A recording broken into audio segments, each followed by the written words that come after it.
నమస్తే, welcome to our channel. Big breaking news అయితే వినపడుతోంది. ఇదిగోండి, పిఎస్ఆర్ ఆంజనేయులు గత ప్రభుత్వంలో ఇంటెలిజెన్స్ చీఫ్ గా పనిచేసినటువంటి జగన్మోహన్ రెడ్డి గారికి స్వామి భక్తి చూపించి వైఎస్ఆర్సీపీ పార్టీని అభివృద్ధి పథకంలో నడిపించడానికి జగన్మోహన్ రెడ్డి గారి కోసము ఒక పార్టీ కార్యకర్త లాగా పనిచేసినటువంటి ఆంజనేయులను హైదరాబాద్ లో ఆంధ్రప్రదేశ్ సిఐడి పోలీసులు అరెస్ట్ చేసినట్లు వార్తలు అయితే వస్తుంది. హైదరాబాద్ నుంచి విజయవాడకు తరలిస్తున్నట్టు కూడా మనకు సమాచారం అందుతోంది. అదే విధంగా పార్టీ క్యాడర్ కానీ ఆంధ్రప్రదేశ్ ప్రజానీకం కానీ గుర్తుపెట్టుకోవాల్సింది, చంద్రబాబు నాయుడు గారి ఆలోచన విధానానికి జగన్మోహన్ రెడ్డి గారి ఆలోచన విధానానికి ఇది పెద్ద ఉదాహరణ అని చెప్పవచ్చు.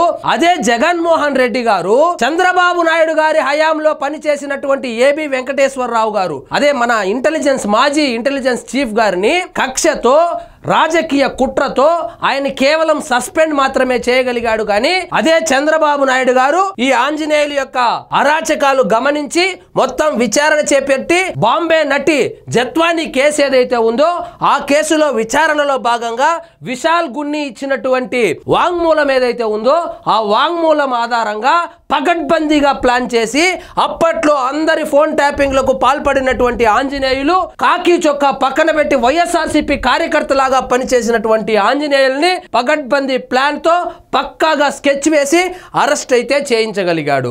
T20 మ్యాచ్లకు 30 సెకండ్స్ రీల్స్ కు ఇన్స్టాంట్ న్యూడిల్స్ కు ఇన్స్టాగ్రామ్ లకు అలవాటు పడినటువంటి మనకు చంద్రబాబు నాయుడు గారి రాజకీయ చాణక్యత అర్థం కావాలంటే అంత సులభంగా అయితే అర్థం కాదు. మొత్తానికి పగడ్బందీ ప్లాన్ తో ఆంజనేయులను అరెస్ట్ చేసి విజయవాడకైతే తరలిస్తున్నట్లు తెలుస్తోంది.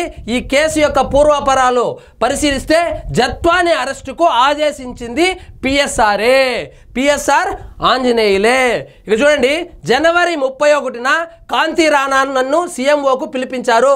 ఈ మొత్తం ముగ్గురు, విశాల్ గున్ని, కాంతి రాణా మరియు ఆంజనేయులు మొత్తం ముగ్గురు సస్పెండ్ కూడా అయ్యడం జరిగింది. అక్కడే వ్యూహ రచన, ఆపై ముంబైకి ప్రయాణం.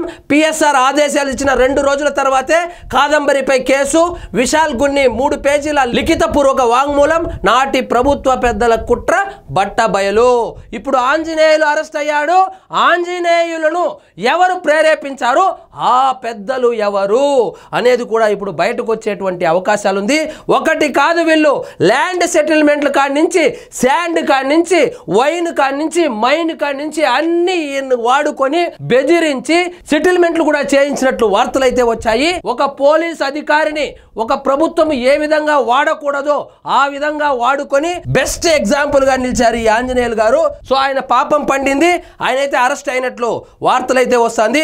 ముంబైకి చెందిన సినీ నటి కాదంబరి జత్వాన్ని అరెస్టు చేయాలని అప్పటి నిఘా విభాగాధిపతి పిఎస్ఆర్ ఆంజనేయులు మమ్మల్ని ఆదేశించారు.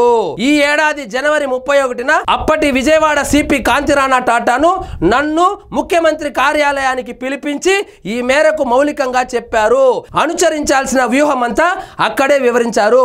ఈయన ఇంటెలిజెన్స్ చీఫ్ గా నియమించి ఆంధ్రప్రదేశ్ లో శాంతి భద్రతలు కాపాడు స్వామి అంటే ఈయన చేసిన పని ఏంది? వైఎస్ఆర్సీపీ పార్టీకి సంబంధించి ఒక కార్యకర్త లాగా, జగన్మోహన్ రెడ్డి గారికి ఒక అనుచరుడు లాగా, ఆయన ఏ పదవిలో ఉన్నాడు వాటి యొక్క రోల్స్ అండ్ రెస్పాన్సిబిలిటీస్ కూడా మర్చిపోయి ఒక అనుచరుడు లాగా, ఒక పార్టీ కార్యకర్త లాగా పనిచేసి ఆ యొక్క పోస్ట్ కే మచ్చలాగా మిగిలారు ఈ ఆంజనేయులు గారు. సో ఆయన పాపం పండింది, అరెస్ట్ అయితే అయ్యాడు. సో జత్వానీ కేసులో ఆ పార్టీ పెద్దలు ఎవరు, ఆంజనేయులను ఆదేశించింది ఎవరు అనే విషయాలు ఇప్పుడు వెలుగులోకి వస్తే ఆ పెద్ద చేపలు కూడా దొరికే అవకాశం అయితే కనబడుతోంది. సో ఇదండి ఈ రోజు మన టాపిక్. మీకు ఈ వీడియో నచ్చినట్లయితే లైక్ చేయండి, షేర్ చేయండి, ఛానల్ మాత్రం సబ్స్క్రైబ్ చేసుకోవడం మర్చిపోవద్దు.